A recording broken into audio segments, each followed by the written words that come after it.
Say you're just discovering watches for the first time, or perhaps you just want to do a little CPD and brush up on your watch knowledge. I've put together a little starter course to get you going. Except, this isn't your ordinary starter course. This is the one they really don't want you to see.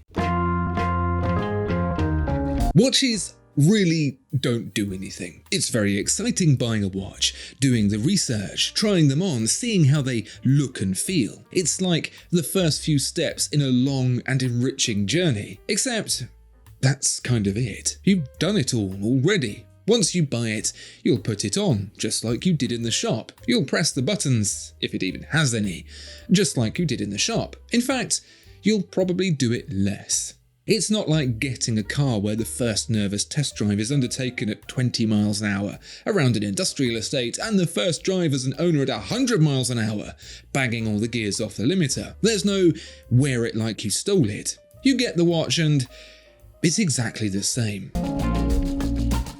Other people will think you're mental. Think about it. Going to the cinema is considered expensive, so imagine telling someone you bought a watch, like an entry-level Seiko, for 10 times the price. Okay, so you might be able to convince them that it's going to last a long time, has sentimental value, all that jazz. But now try convincing them when the watch costs 100 times the price of that cinema ticket. When you spend several thousand on a watch that at a glance looks identical to that Seiko, let's face it, most people are going to be sure you've lost your marbles. Especially when you try to explain that actually, a few thousand is still considered pretty much entry level.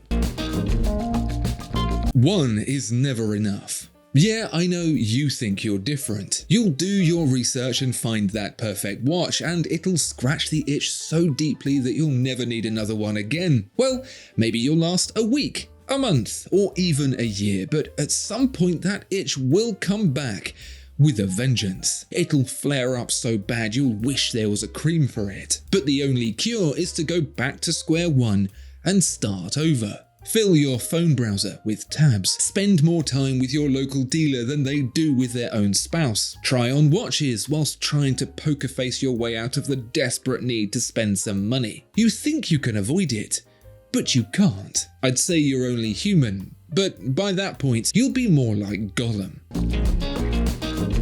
You can always spend more. Whatever your starting budget, if you end up spending not a penny more, then you are either lying, inhuman, or you literally spent everything. Like a frog in a hot pan, the budget creeps up little by little with an excuse here and a justification there that it's only a bit more. Until before you know it, you've managed to talk yourself up into an entirely different price point. Yes, I know this more expensive watch will hold its value better. I know you're getting a brand with much greater heritage. I know the quality of the watch is much higher. You don't have to tell me this stuff. But you're going to anyway because it's not really me you're trying to convince, is it? It's not a Rolex Daytona. Whatever watch you're thinking of getting, at some point along the way, you'll have told yourself that it's cheaper than a Daytona, better than a Daytona, that you didn't want a stupid Daytona anyway, and why would anyone want a Daytona? At first, we all believe we genuinely don't want a Rolex Daytona. The Speedmaster went to the moon. The Speed Timer is 20 times cheaper. The Daytona is for posers who drive their fancy cars up and down Knightsbridge. I'm better than a Daytona. I'm an individual. I'm not a sheep. The Daytona doesn't and never will occupy my mind because I prefer much better watches. I don't think about the Daytona at all. Who even brought up the Daytona? If you like hearing my nonsense, then I can guarantee you more of it if you purchase some of my merch below the video, or one of my sci-fi novels from the link in the description. Thank you very much. You are not getting a Daytona. I hate to break it to you, but you've got more chance of winning the lottery. Think about it. This is a watch that, when you buy it new, is the equivalent of walking into the bank and withdrawing tens of thousands from an account you don't even own. Imagine that in any other context. You're not going to buy a BMW and drive it straight into profit, are you? So maybe all those cumulative hours spent convincing yourself you don't want one are worth it after all, because it's not like you're going to get one anyway. The law of diminishing returns is real. You can spend hundreds, thousands, tens of thousands, and even hundreds of thousands on a watch. Think the difference is as great as the price suggests? Not even close. When you get right up there, most of the time you're paying for stuff that, at the age you can afford to buy it, your eyes aren't even good enough to see. Sure, you might persuade the average person that there's a difference between a watch in the hundreds versus thousands, but chances are they're just humouring you because it'll end the conversation quicker. From there on in, to an outsider, you'd probably look more sane introducing them to your imaginary friend. People don't like your watch, and it sucks. Not everyone, but someone. But it doesn't matter because we buy our watches for us, don't we? Yeah, we all think that we have strong, independent personalities until someone outright dumps on your watch right there in front of you. It'll just be a casual post on Instagram or something like that, barely a couple of words, no punctuation and probably not even spelt right. Zero personality, it'll say in response to a picture of a watch that's exactly like yours. And just like that, it's like being back in school when the other kids laughed at your shoes that your parents got cheap. Just a couple of words with all the destructive might of a wrecking ball, crashing through your life with all the casual indifference of an evening fart.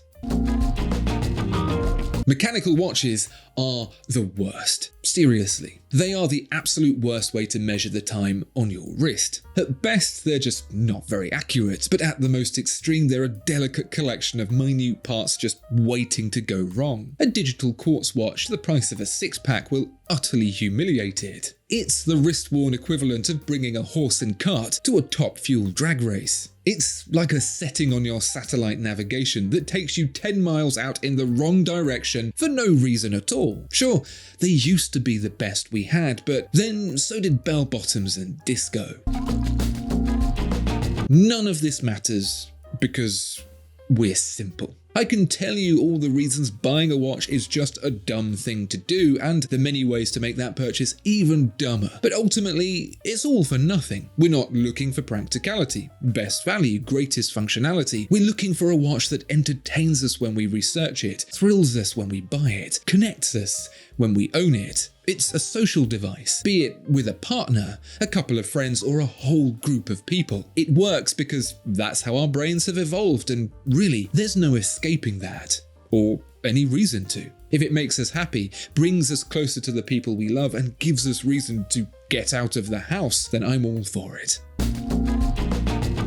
This was a guide for you, but it's also a chance for me to reflect how I think outwardly and see what you think about it. So what are your biggest tips for other would-be or seasoned collectors? Let me know down in the comments below. And please also like and subscribe and tell the postman you think you saw a rat jump into his van. Goodbye. Still here? Watch this video next.